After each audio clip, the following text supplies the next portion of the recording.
Morning, RosterWatch Nation. Your friendly neighbor, Trashman. And I'm going to break down the running back rookie at the draft in due time. But first,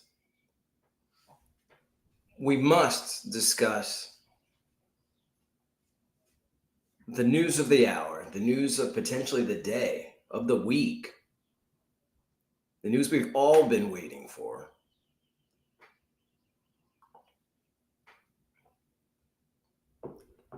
And that is Joe Flacco returning to the Browns on a 1-year, $4 million deal.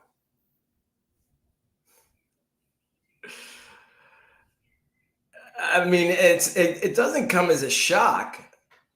Flacco was there in 2023. He was the AP Comeback Player of the Year. Went 4-1 with the Browns in 2023.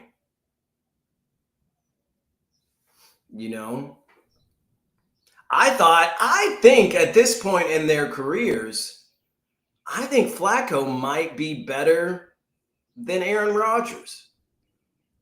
I'd rather see Flacco. I'd rather have seen Flacco as a Steeler than Aaron Rodgers. I'd rather have seen Flacco in any uniform rather than Aaron Rodgers based on, the performance of the last couple of years. Flacco goes back to Cleveland, situation he's familiar with. Sending Kenny Pickett, poor Kenny Pickett, back to the sidelines. Most likely. Maybe there'll be some sort of competition. You'd have to think. Especially if they bring in a rookie quarterback. I don't think they just give it to Flacco.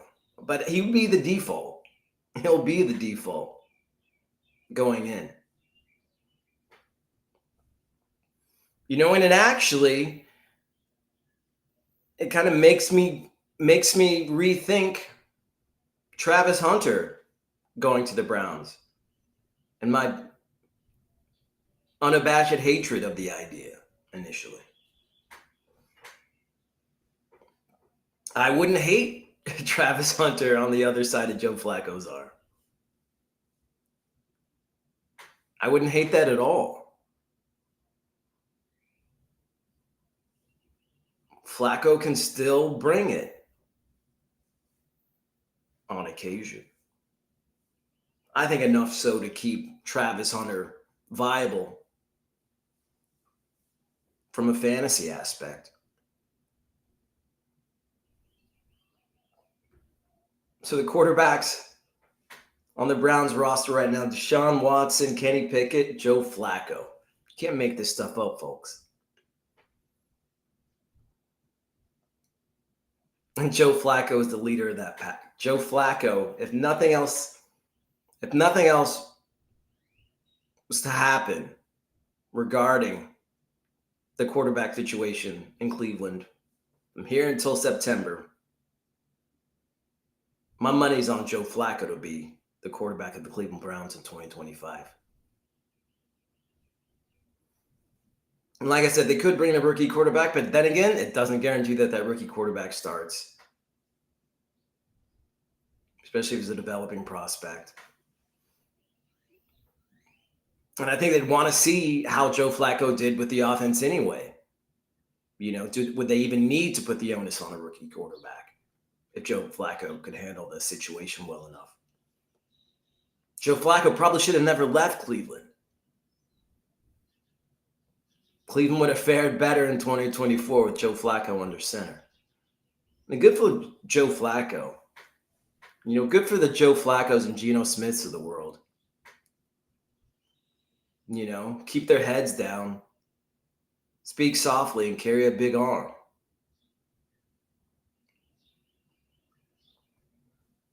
Have some fortitude. Some bounce back. Joe Flacco, Cleveland Browns, it's fitting. you know. I mean, and I guess they technically could bring another veteran quarterback in. Kirk Cousins is out of the picture probably. But then again, I might like Joe Flacco more than Kirk Cousins if I squint at it. Maybe Joe Flacco isn't quite as dynamic a quarterback as Kirk Cousins, but I think that he's more unflappable for sure. Joe Flacco's not the kind of guy that gets shaken by a bad performance or a bad start.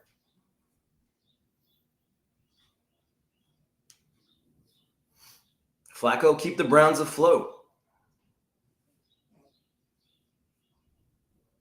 So I like the move for the Browns. I like it for Flacco.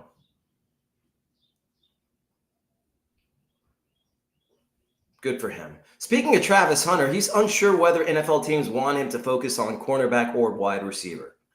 He says it's up to me at this point.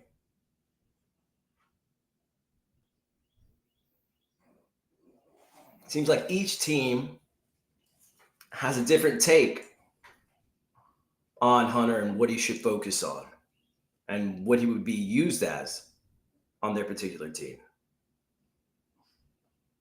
He says they want to see how much I can handle, and it's up to me at this point, he said Thursday. It's just me being me. Hunter being Hunter. I mean, from a fantasy perspective, we're biased, right? We want to see Hunter as a wide receiver. We want to see the kind of damage he can do offensively on game day. It's not quite as exciting as a cornerback. We have leagues where you can have a defensive player or multiple defensive players. I played in a Sirius XM league where you started actually more defensive players than offensive players. It's a messed up league. Don't know if we'll be in it this year.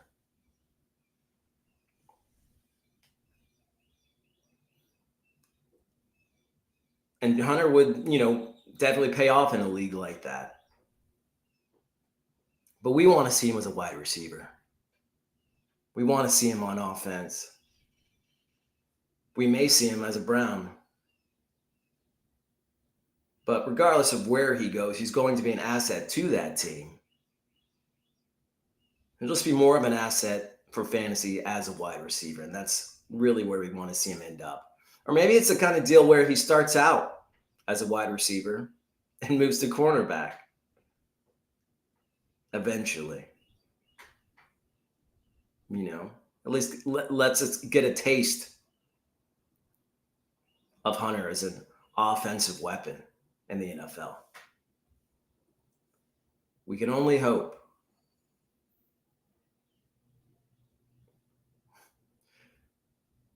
Shedeur Sanders having, I guess, kind of a similar sentiment, except it's not about whether teams want him to be a defensive or offensive player. It's whether teams actually like him or not.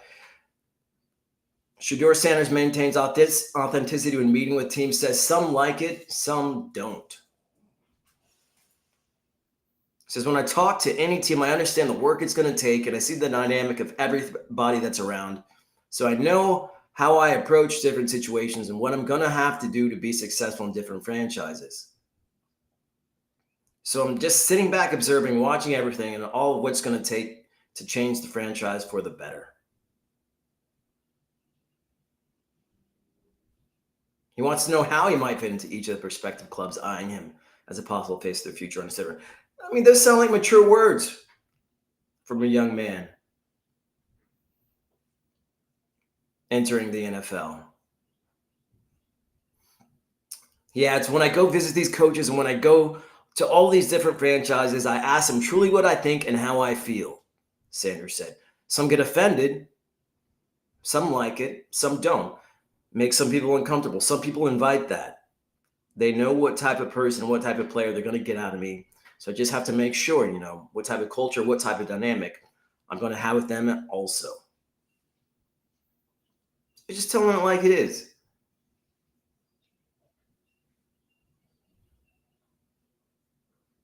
Finally, yeah, it's extremely fun when he's talking about his performance. It's just funny to see what they come up with next, Sanders said. At first, it was that his arm wasn't strong. I had a lot of touchdowns in my college career. Then it was I pat the ball. That wasn't a thing before pro day. So I don't get in trouble off the field. So it's kind of hard for them to create storylines for the media. Keep that energy going, though. It's just going to be fun with the next story. So he's got a good sense of humor about everything. About the stories, the rumor mill surrounding him and his ensuing draft drama. His ensuing pick. Knocks against him that people didn't talk about before the pro day. People are always going to find something, though. People are always going to find a reason not to choose you. But you just got to give them more reasons to choose you. And I think that Sanders is doing that.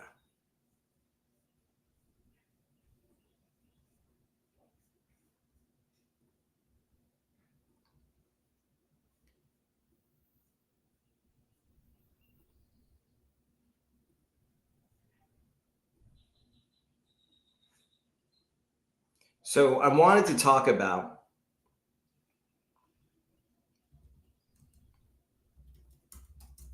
the RB breakdown going into the draft.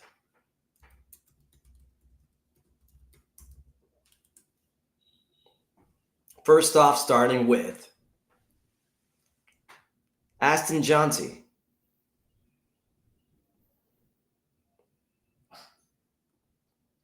Johnson's one of these guys, one of these once in a generation type of players. In the same breath of us, Saquon Barkley, who we've seen turn into arguably the most dynamic running back in the NFL in recent history. Displays elite explosiveness, balance, excellent vision, ridiculous yards per carry, 7 yards per carry in 2024. That's pretty uncanny. 82 missed tackles in his 2023 season. He's just a perfect storm. And he's a good receiver, too. 578 yards in 2023. He's like a better Alvin Kamara. If you can imagine that.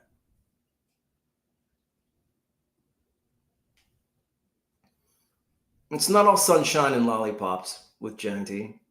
He's slightly undersized for a 3-down back, potentially. But he's not one of the smaller backs in the draft. He's not, I don't even think he's in the bottom half of smaller drafts in the drafts. 5'8", 211 pounds. Sure, he's a little bit shorter, but 211, that's not bad. Durability could be a concern. As far as his fit in the NFL, will be ideal for zone-heavy schemes where he could use that vision and that explosiveness to his advantage.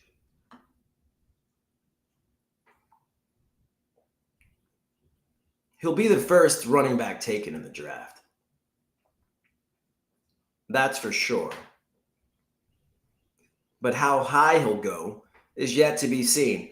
And the thing is, I think the teams that would take him the highest potentially aren't the best fits necessarily for Genty. I think it's like the Raiders are going to be the first team that I think is in the running for him, that it would actually make good sense for him to be there.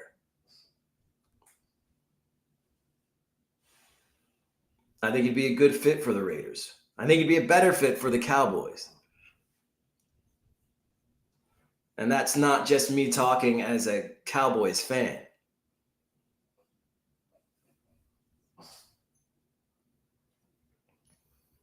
I think just based on the offense that they run, the weapons that they have offensively, and just the path to fantasy relevance. I think Cowboys make the most sense. It's the best team with the most amount of opportunity for Genty. So I'd love to see him go there for fantasy purposes. But we'll see. The next running back that is likely to go off the board, although there could be, there could be a mixing of the next three guys. It could be one of them. But in all likelihood, it'll be Omarion Hampton, North Carolina back. A big back, big powerful back, 6 foot, 220 pounds. But that has good burst. It's rare to see a back of his size who has the kind of burst that Hampton does. He doesn't have the Genty yards per carry, which is absurd, but 4.46 yards after contact per carry. And that's after contact. It's pretty good. He's not going to dance. He's a one-cut kind of guy.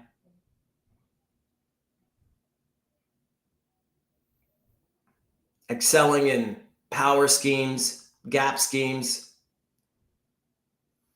And he can catch the ball. Got soft hands. 38 receptions in 2024. He doesn't have Genty's speed, so he may not break off as many big plays. And he needs to develop as a pass blocker, which you hate to see having to be said for a guy of his size. You'd hope he had already shored up that pass blocking, as big as he is. But he needs to work on it. In order to be a 3-down back, he'll need to work on it. 2-down back, he's got it. He's settled in there. I think he'd be a great fit for a team like the Bengals, being a compliment to Chase Brown. By compliment, I mean like take his job, mostly, and leave Chase Brown to do the third down work. See him going to the Steelers as well. I think it'd be a great fit there. A big back to bolster that group. Jalen Warren, Kenneth Gainwell, they're not going to cut it.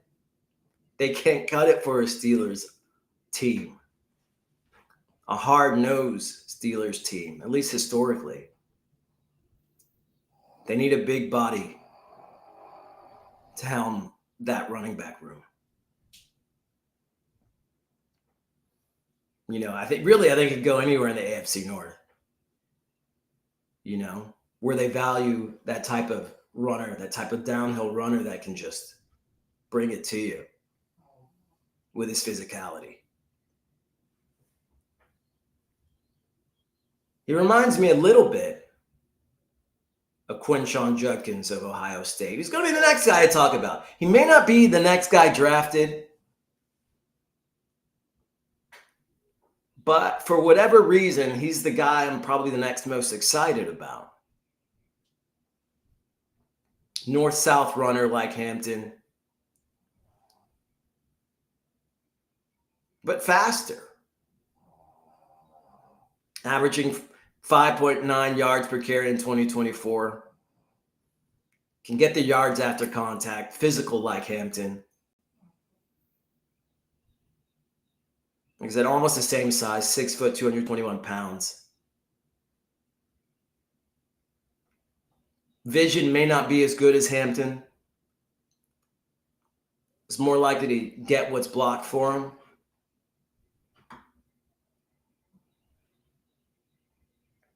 And he hasn't been as much of an asset in the passing game as Hampton. Only 22 receptions over 3 years. So more of a two-down guy, at least on the outset. I think they just didn't use him as much in the passing game because they had a guy like JaVale Henderson playing alongside him. Judkins didn't need to be much of a pass catcher.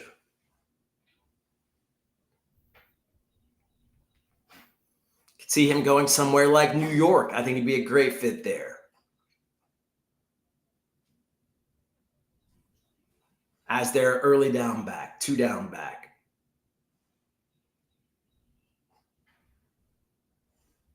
Leave the 3rd down work to the little guys back there. I think he'd be a good fit for the Titans as well. Another team where they have smaller backs right now. Smaller backs are more suited for 3rd down, passing down work. I mean, let's be honest. We've seen Tony Pollard in a starting role, and he's been all right, but he's always worked best. Batting cleanup. Coming in on 3rd down, passing downs, and breaking off big plays. I think Judkins make a great fit in Tennessee.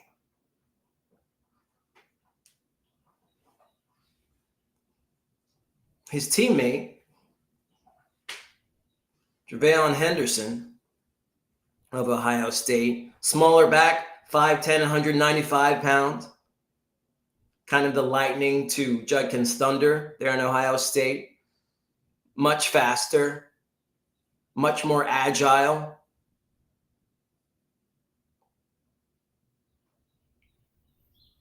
.1 yards per carry in 2024.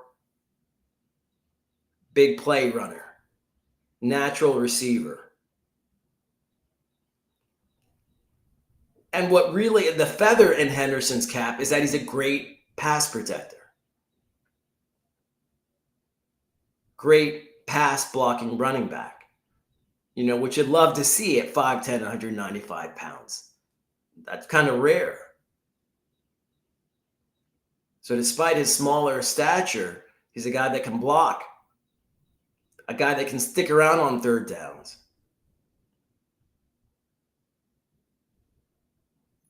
He could be a 3-down back. Barring injury, barring getting worn down. And the thing is, that's one of the biggest knocks against Henderson. He's got an injury history. It lends to his physical style of play. He's going to get hurt every now and then. He's going to get nicked up every now and then.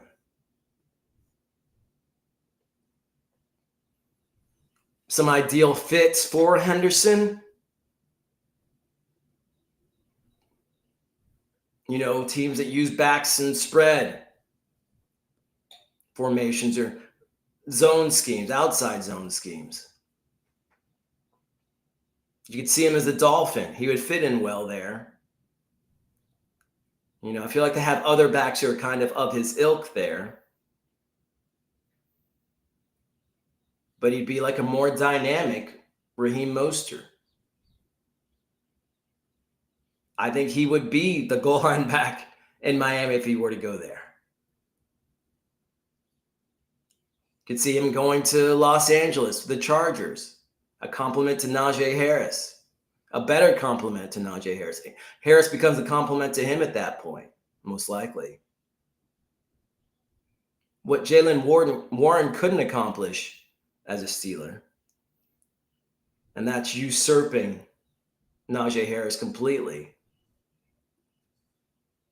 I think Henderson has the ability to do. Love to see him there.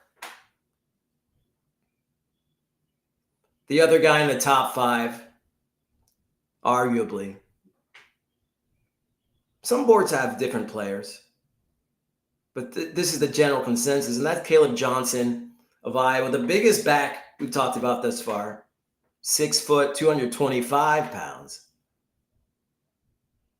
He's got size and speed, though. 6.5 yards per carry in 2024. You'd love to see that from a big guy. 4.42 yards after contact per carry. Not quite as good as Hampton, but still pretty good.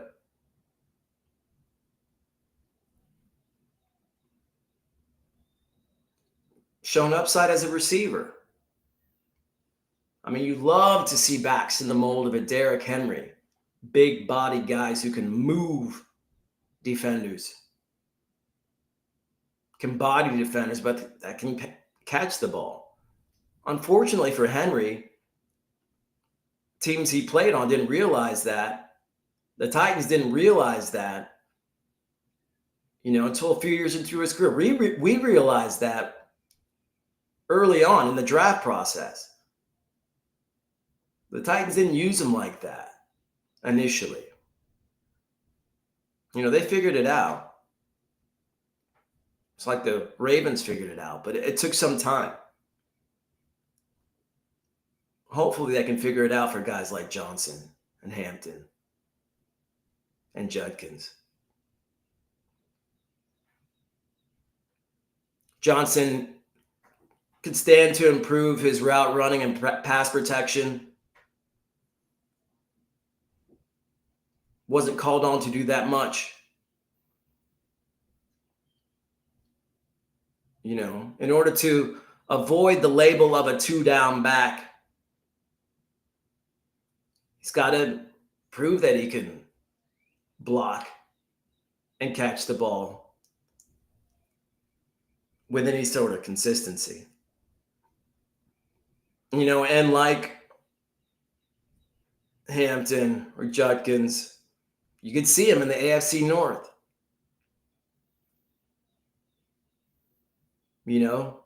Why not bring him to Baltimore where he could follow in the footsteps of Derrick Henry? I'd love to see him go to the Browns.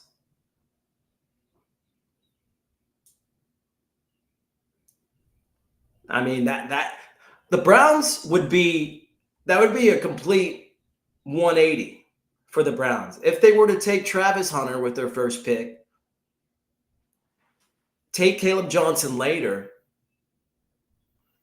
they've got Joe Flacco under center now, that team becomes a contender overnight with the defense that they have.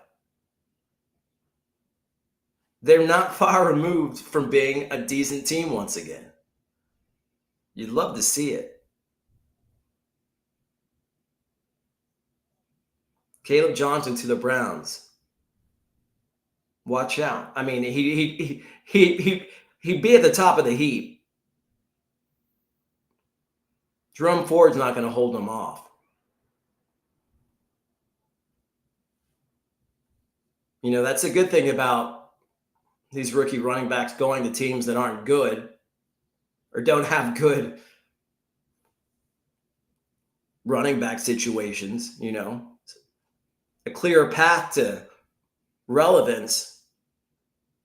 But you just hope that they can protect him. And you hope that they'll get in scoring position enough to get him some touchdown opportunities. Those are the worries.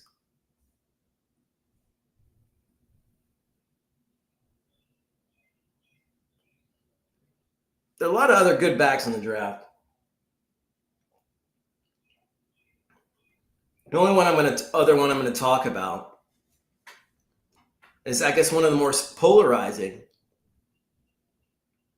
running backs in the draft. And that's Cam Scatterbo, Arizona State. Some people have him pretty high. Some people have him in the top 5, in their top 5. Some people have him in their top 10 or later. Roster watch at large isn't too high on Cam.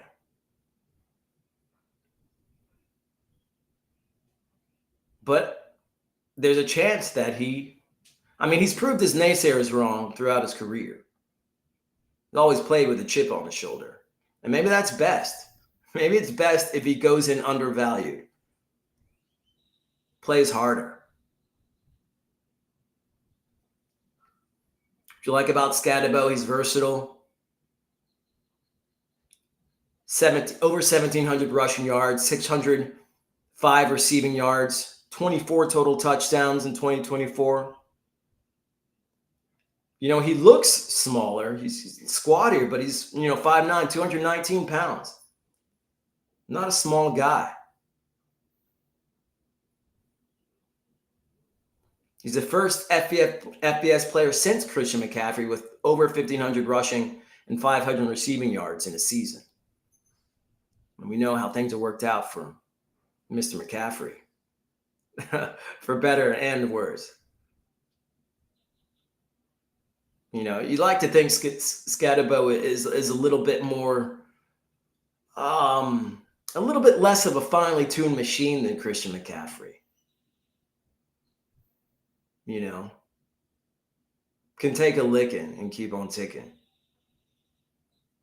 Got a high motor. Downsides, average speed. May not be the breakaway player that he has been in college. And a smaller frame, like I said, he's not as small as he looks, but he looks small. It's because of his frame. Good fit for Scadabo. You could see him as a chief. You could see him being a cog in Andy Reid's offense, a useful cog in Andy Reid's offense. Could see him going to the Broncos. They need some help in that running back room. You can see him going to a team that would utilize his skill set, that would know how to do that. Chiefs, to me, would be ideal for that.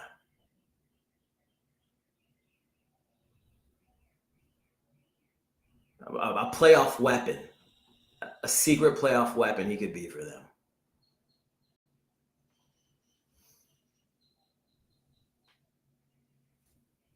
I hope we're a secret playoff weapon for you in fantasy, Roster Watch Nation. We strive to be. And we'll continue to do that. Coming up in a few hours, we have Alex and Cody and their bag of goodies. Stay tuned for that.